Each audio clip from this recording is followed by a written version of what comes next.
রাজধানী সহ সারা দেশে কুয়াশা ও হিমেল হাওয়ার দাপটে জনজীবনে নেমে এসেছে স্থবিরতা। আংশিক মেঘলা আকাশ সহ সারা দেশের আবহাওয়া শুষ্ক থাকতে পারে।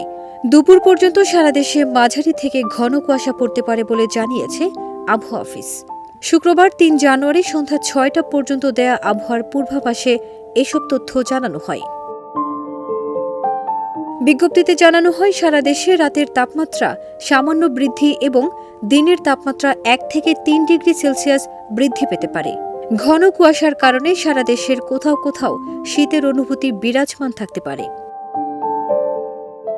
আবহাওয়াবিদ মোহাম্মদ ওমর ফারুক গণমাধ্যমকে বলেন, সারা দেশের মধ্যে ঢাকা এবং এর আশেপাশে সবচেয়ে বেশি শীত অনুভূত হচ্ছে।